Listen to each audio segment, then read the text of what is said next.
بسم اللہ الرحمن الرحیم۔ پلیز میرے ساتھ ایسا ظلم نہ کرو، میں جیتے جی مر جاؤں گی۔ وہ چیخ رہی تھی، چلا رہی تھی، لیکن اب اس کی آواز سننے والا کوئی نہیں تھا۔ کیف دروازے کو باہر سے کنڈی لگا کر وہاں سے جا چکا تھا اور وہ دلہن کے روپ میں خود کے ساتھ ہونے والے اس حادثے پر آنسو بہا رہی تھی۔ آج اس کی شادی تھی۔ پہلے تو وہ خود اس شادی پر رضامند نہ تھی، لیکن بہن اور ماں کے سمجھانے پر وہ سمجھ گئی تھی کہ ماں باپ کی خوشی میں خوش ہونا ہی اصل خوشی ہے۔ اس نے محبت کو ایک کونے میں دفنا کر اپنے بابا کے دوست کے بیٹے کے آئے رشتے پر شادی کے لیے نیک اور سچے دل سے رضامندی دے دی۔ بارات آ چکی تھی، وہ بھی پارلر سے تیار ہو کر آ چکی تھی۔ وہ اس قدر خوبصورت لگ رہی تھی کہ جو آنکھیں اس کی طرف نظر اٹھا کر دیکھتی تو وہ کچھ لمحے کے لیے ٹھہر سی جاتی۔ وہ پھولوں میں بہار کی مانند معلوم ہو رہی تھی۔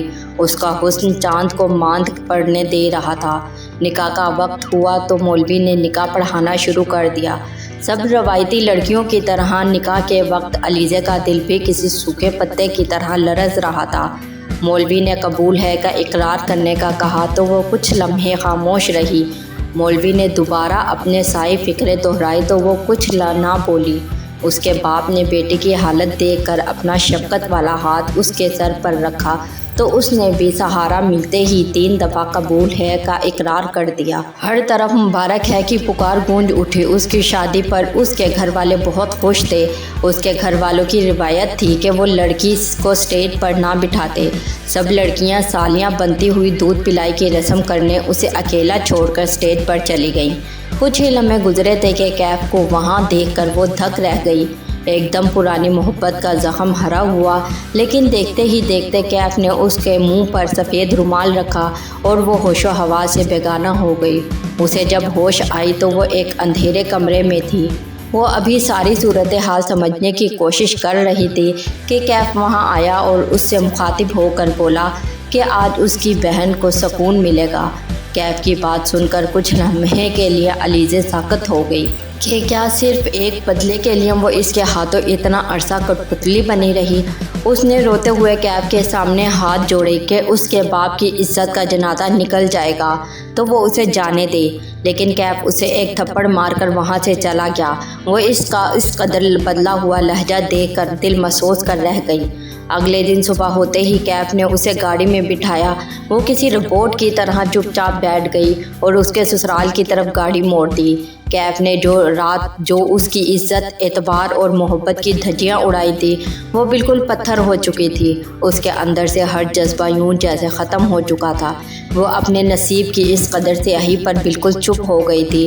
اسے یوں لگ رہا تھا جیسے زندگی ختم ہو چکی ہے۔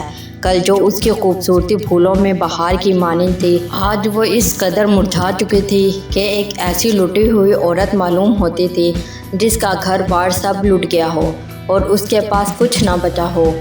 ہاں، سب کچھ ہی تو لٹ چکا تھا، اس کا کچھ بھی تو نہ بچا تھا۔ اس کے پاس ایک عورت کی عزت ہی تو عورت کی کل جہان ہوتی ہے۔ جب وہ ہی نہ رہی تو کچھ بھی نہ رہا۔ تب ہی اسے کیف کی آواز سنائی دی۔ اسے اس وقت اس کی آواز سے بھی وحشت ہو رہی تھی۔ ہائے، میری بہت تمنا تھی تمہارے باپ کو اس تکلیف میں دیکھنے کی جو 2 سال پہلے میرے باپ نے جھیلی تھی۔ اسی لیے تو میں نے سارے سین کی ویڈیو بنانے کے لیے وہاں اپنے بندے چھوڑے تھے۔ کیا تم دیکھنا چاہو گی؟ کیف موبائل کھولتے ہوئے آگے کرنے لگا تو علیزے نے غصے سے اس کا موبائل ایک جھٹکے سے نیچے پھینک دیا۔ رسی جل گئی لیکن بل نہ گیا۔ کیف اپنا موبائل اٹھاتا ہوا ایک نگاہ اس پر ڈالتے ہوئے بولا اور پھر دوبارہ اپنے لفظوں کے جوہر دکھانے لگا۔ تمہارے گمشدگی، بلکہ گمشدگی نہیں، تمہارے گھر سے اپنے عاشق کے ساتھ بھاگنے پر جو تمہارے سسرال والوں نے تھو کی اور جو تمہارے گھر والوں کی حالت تھی، مجھے تو دلی سکون ملا۔ وہ کہا لگا کر اور نہ جانے کیا کیا کہہ رہا تھا۔ علیزے کو اپنا دماغ معاف ہوتا محسوس ہو رہا تھا۔ اسے یوں لگ رہا تھا کہ وہ مزید کچھ بھی سمجھنے کی، سوچنے کی صلاحیت کھو چکی ہے۔ ایک جھٹکے سے گاڑی رکی تو اس کے سامنے ایک 2 منزلہ جدید طرز کے تیار ہوا گھر تھا۔ اسے یاد آیا کہ یہ تو اس کے بابا کے دوست اور اس کے شوہر کا گھر ہے۔ خوبصورت اور دلکش لائٹوں سے آراستہ گھر۔ جو کہ اب تاریک ہوئی پڑی تھی۔ کیف نے گاڑی کا دروازہ کھول دیا اور اس کا بازو پکڑ کر ایک جھٹکے سے اسے باہر نکالا۔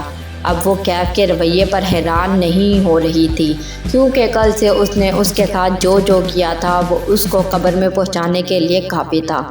وہ اب اس اذیت کو سوچنا بھی نہیں چاہتی تھی۔ کیف اسے وہاں سے کھڑا کر کے ایک نفرت بھری نگاہ اس پر ڈال کر طنزیہ مسکراہٹ سے اپنی گاڑی میں بیٹھ کر وہاں سے زن سے گاڑی بھگا کر لے گیا۔ اب صبح صبح سنسان سڑک پر گھر کے سامنے وہ تنہا کھڑی صورتحال کو سمجھنے کی کوشش کر رہی تھی۔ نہ جانے اندر جا کر اس کے ساتھ کیا سلوک ہوگا۔ وہ اب خوف زدہ ہو رہی تھی کہ اندر جا کر کیا ہوگا، لیکن وہاں سڑک پر ایسے حلیے میں بھی کھڑی نہیں ہو سکتی تھی۔ وہ ہمت کرتے ہوئے قدم اٹھاتی دروازے کی جانب بڑھی۔ وہاں وہ پچھلے کئی سالوں سے آ رہی تھی، اس لیے وہ اس گھر کے ہر کونے سے واقف تھی۔ جیسے ہی اس نے بیل بجائی، اندر سے ایک مانوس سی آواز اس کے کانوں سے ٹکرائی، جو پوچھ رہی تھی کہ کون ہے۔ وہ اس آواز کو اچھے سے جانتی تھی۔ آنٹی سعدیہ کا اس سے بہت لگاؤ تھا۔ شاید وہ شروع سے ہی اسے اپنی بہو بنانا چاہتی تھی۔ کافی دیر بعد بھی جب وہ نہ بولی تو دروازہ کھلا اور آنٹی سعدیہ اسے ایسے حلیے میں سامنے کھڑا دیکھ کر دھک رہ گئی۔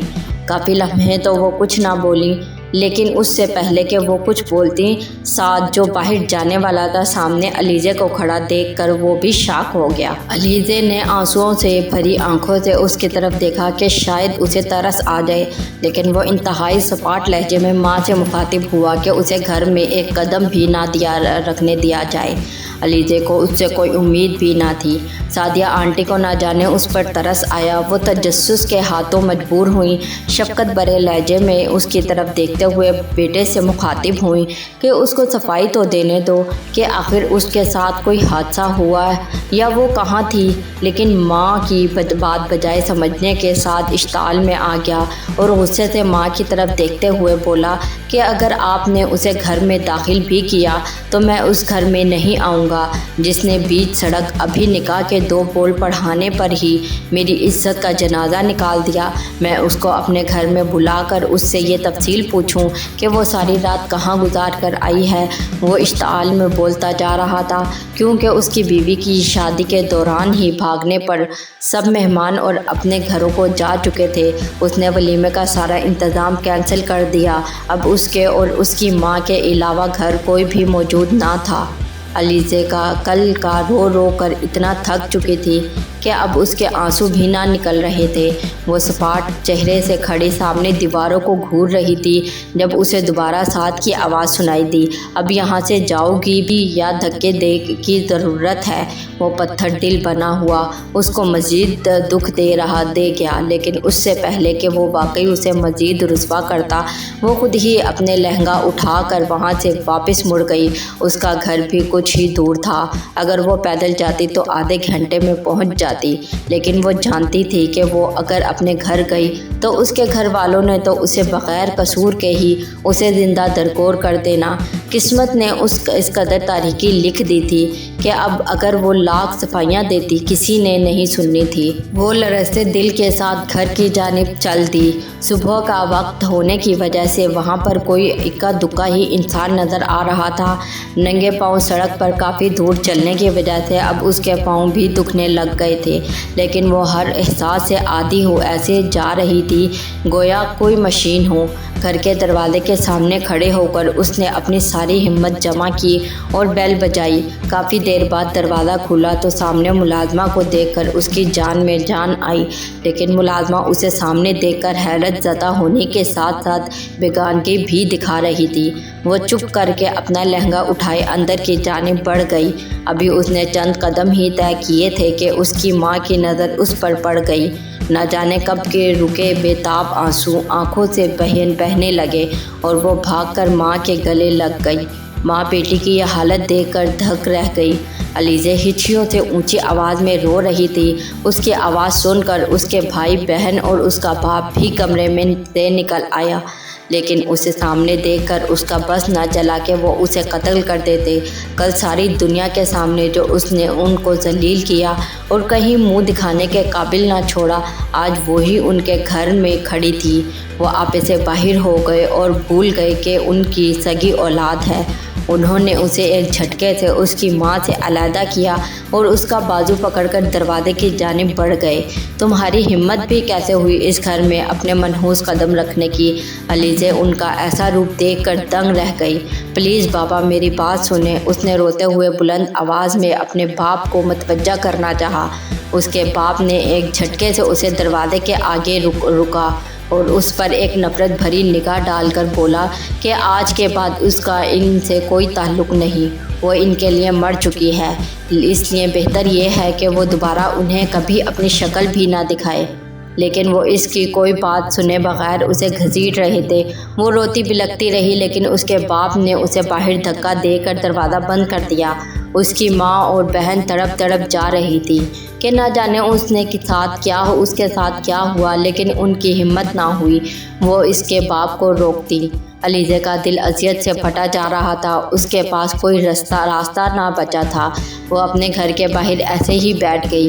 اب کہاں جائے؟ اسے سب راستے بند دکھائی دے رہے تھے۔ وہ سر گھٹنوں میں دیے بیٹھی تھی، تبھی اسے اپنے پاس قدموں کی آہٹ سنائی دی۔ اس نے سر اٹھا کر دیکھا تو سامنے اس کی عزیز جان دوست رابعہ کھڑی تھی، جو اسے انتہائی دکھ سے دیکھ رہی تھی۔ وہ بغیر کچھ کہے اسے اٹھا کر اپنے گھر لے گئی، اس کو اپنے کپڑے دیے کہ چینج کر لے، کھانا کھلایا تو پھر علیزے نے ساری کہانی اس کے گوش گزار کی۔ اس کا چہرہ اس قدر سپاٹ تھا کہ رابعہ کو خوف محسوس ہو رہا تھا۔ رابعہ بھی اس کے دکھ میں شدید دکھی تھی، لیکن رابعہ کی ماں بھی علیزے کا وجود زیادہ دیر برداشت نہ کر سکی اور رابعہ سے دو ٹوک لہجے میں اسے وہاں سے بھیجنے کا کہا۔ وہ جو اس کے صدقے واری جاتی تھی، ان کے بھیا سے رویے پر ایسی ذلت پہ علیزے کا دل کیا کہ زمین پھٹے اور وہ اس میں سما جائے۔ اس نے رابعہ کا گاؤن پہنا اور رابعہ بہت روئی کہ وہ اپنی اتنی عزیز دوست کے لیے کچھ نہیں کر سکتی، لیکن علیزے نے اسے تسلی دی کہ وہ ٹھیک ہے اور اللہ کا نام لے کر وہاں سے آ گئی۔ اس نے سوچ لیا تھا کہ اب اسے کیا کرنا ہے۔ وہ برقع پہنے اور نقاب لیے اپنے شوہر کے گھر آ گئی اور ایک ضرورت مند بن کر ان کو اپنے گھر ملازمہ رہنے کا کہا، تو اس کی ساس نے ترس کھا کر اسے اپنے گھر ملازمہ رکھ لیا۔ کسی نے دل ہی دل میں شکر ادا کیا کہ انہوں نے پہچانا نہیں۔ اس نے شرط رکھی کہ وہ ایسے ہی نقاب میں رہے گی، تو اس کی ساس کو کوئی اعتراض نہ ہوا۔ اس طرح وہ نقاب میں رہ کر ایک ملازمہ کی حیثیت سے وہ گھر کے سارے کام کرتی۔ اس کی ساس نے اسے رہنے کے لیے ایک علیحدہ کمرہ دیا۔ اس نے انہیں اپنے متعلق کچھ نہ بتایا کہ وہ شادی شدہ ہے یا کیا ہے، اور نہ ہی انہوں نے خریدا، کیونکہ وہ بہت زیادہ ان سے ملی جلی نہ تھی، اس لیے ان دونوں ماں بیٹے نے اسے نہ پہچانا۔ اسے وہاں کام کرتے ایک ماہ ہو گیا تھا کہ اچانک اس کی طبیعت خراب رہنے لگی۔ اس سے کام نہ ہوتا تو وہ سست رہتی اور سارا دن تھکی تھکی سی رہتی۔ اپنی طبیعت کے پیش نظر وہ ڈاکٹر کے پاس گئی تو جو ڈاکٹر نے بتایا وہ سن کر اس کے قدموں تلے سے زمین نکل گئی کہ وہ امید سے تھی۔ اسے لگا کہ اب تو اس کی زندگی ہی ختم ہو گئی۔ اس کا دل کیا کہ کیف اس کے سامنے ہو تو وہ اس کا قتل کر دے کہ اس نے اس کی ساری زندگی برباد کر دی تھی۔ اس کے اس بچے کو زمانے والا کون قبول کرتا؟ جیسے جیسے وہ سوچ رہی تھی اس کا دماغ پھٹ رہا تھا۔ کافی دن تو وہ ایسے ہی پریشان سی رہی، لیکن پھر اس نے سارا معاملہ اللہ کے سپرد کر دیا۔ وہ اس بچے کے بارے میں سوچتی تو جینے کی ایک امنگ آتی۔ وہ سوچتی وہ اسے لے کر یہاں سے بہت دور چلی جائے گی، جہاں اس کی حقیقت کسی کو معلوم نہ ہوگی، کم از کم اس کے پاس سہارا تو ہوگا۔ اس طرح اسے 3-4 ماہ گزر گئے۔ اس کی ساس کی طبیعت بہت خراب رہنے لگی تھی، اس لیے وہ ہر وقت کمرے میں ہی رہتی اور ساتھ سے بھی اس کا بہت کم سامنا ہوتا۔ جب تک شام کو وہ آتا وہ سارا کام نپٹا کر اپنے کمرے میں چلی جاتی۔ گرمیوں کے دن چل رہے تھے، وہ سارے کام نپٹا کر اپنے کمرے میں چلی گئی۔ اپنے کمرے میں آ کر اس نے نقاب اتار دیا۔ وہ مکمل پسینے میں شرابور تھی۔ اس لیے دروازہ لاک کر کے کرنا بھول گئی۔ اسے عادت تھی کہ اندھیرے سے ڈرنے کی وجہ سے وہ لائٹ جلا کر سوتی تھی۔ ابھی سوئے اسے تھوڑی دیر ہی ہوئی تھی کہ ایک دم سے دروازہ کھلا اور سعد، جو اسے اپنی ماں کی طبیعت کا بتانے آیا تھا، سامنے اپنی منکوہا کو دیکھ کر دھک رہ گیا۔ کافی لمحے تو وہ اپنی جگہ سے ہل ہی نہ سکا۔ دروازہ کھلنے کی آواز پر وہ بھی اٹھ کر بیٹھ گئی اور اپنی اصلیت کھلنے پر اس کا بھی دل رنگ پھک ہو گیا۔ سعد اسے اب کچھ بھی کہے بغیر وہاں سے واپس آ گیا اور وہ ٹینشن میں مبتلا ہو گئی کہ نہ جانے اب کیا ہوگا۔ کافی دیر وہ چپ کر کے انتظار کرتی رہی، پھر اپنا گاؤن اور نقاب لیے باہر گئی اور ساس کے کمرے میں دیکھا، لیکن اس کی ساس وہاں موجود نہ تھی اور سعد بھی گھر نہ تھا، یعنی کہ وہ اس کی ساس کو لے کر ہاسپٹل گیا تھا۔ وہ اپنے کمرے میں چلی گئی اور ان کے آنے کا انتظار کرنے لگی۔ کافی دیر بعد باہر سے ایمبولنس کی آواز آئی تو وہ نقاب میں ہی دھڑکتے دل کے ساتھ گئی تو سعدیہ کو سفید کفن میں لپیٹا دیکھ کر وہ ساکت رہ گئی۔ سعد اس کو نقاب میں دیکھتا لیکن ماں کے دکھ کی وجہ سے نظریں پھیر لیتا۔ 3 دن تو یوں ہی گزر گئے۔ سب مہمان اپنے اپنے گھروں کو چلے گئے تو گھر میں صرف سعد اور وہ رہ گئی۔ اب اس کا دل روز کانپتا کہ نہ جانے کب سعد اسے گھر سے نکال دے۔ وہ کچن میں نقاب میں کھڑی کھانا بنا رہی تھی جب سعد اس کے پاس آیا اور اسے سے مخاطب ہو کر بولا کہ اب اسے اس کی حقیقت تو معلوم ہو گئی ہے، اب تو یہ نواب کا ڈھونگ جو ہے نہ رچائے، اور آگے بڑھ کر ایک جھٹکے سے اس کا نقاب کھینچ دیا۔ علیزہ بغیر کسی گناہ کے مجرموں کی طرح شرمندگی سے گردن جھکائے کھڑی تھی۔ کافی دیر جب سعد اسے نفرت سے ایسے ہی گھورتا رہا تو وہ ہمت کر کے بولی کہ پلیز مجھے بولنے کا ایک موقع تو دیں۔ نہ جانے سعد اس قدر رحم دل کیسے ہو گیا کہ اس نے اسے کہا کہ بتاؤ کیا بتانا چاہتی ہو۔ علیزہ جلدی سے بولی کہ میرے بابا لوگ 2 بھائی ہیں۔ میرے دادا دادی نے دونوں کے نام برابر زمین لگوائی تھی، لیکن تایا کی نیت میں کھوٹ آیا تو انہوں نے بے ایمانی سے ہمارا آدھا حصہ بھی اپنے نام کروا لیا، لیکن میرے بابا اس بات سے لا علم تھے۔ میرے بڑے بھائی اور تایا کی بیٹی کی پسند سے منگنی ہو گئی تھی۔ ان کی شادی کی تیاریاں چل رہی تھیں کہ انہی دنوں میں میرے بابا کو تایا کی اصلیت معلوم ہو گئی۔ بابا بہت دکھی ہوئے۔ انہوں نے تایا سے پوچھا تو تایا صاف مکر گئے۔ بابا کو تایا کی بے ایمانی اور جھوٹ نے بہت دکھی کیا اور انہیں طیش بھی آیا، لیکن تایا نے اپنا گناہ ماننے کی بجائے الٹا میرے بابا پر ہی بے ایمانی کا الزام لگا دیا۔ بابا نے بے غصے میں آ کر منگنی توڑ دی، لیکن بابا کا غصہ وقتی تھا۔ انہوں نے بعد میں تایا کو شادی کا کہا تو تایا نے جواباً کہا کہ وہ اپنی بیٹی کو جان سے مار دیں گے، لیکن میرے بھائی کے ساتھ اس کی شادی نہیں کریں گے۔ ان کی اس قدر بے اتنائی پر بابا بے قصور ہوتے ہی بہت دکھی ہوئے، اور پھر ایسا ہی معلوم ہوا میری کزن میرے بھائی سے محبت کرتی تھی۔ وہ زیادہ دیر یہ صدمہ برداشت نہ کر سکی اور اس نے زہر کی گولیاں کھا لیں۔ ٹائم پر ہاسپٹل نہ پہنچنے پر اس کی رستے میں ہی موت ہو گئی۔ وہ بتاتے ہوئے مسلسل رو رہی تھی، اس کے آنسو ٹپ ٹپ گر رہے تھے۔ سعد بہت غور سے اس کی گفتگو سن رہا تھا۔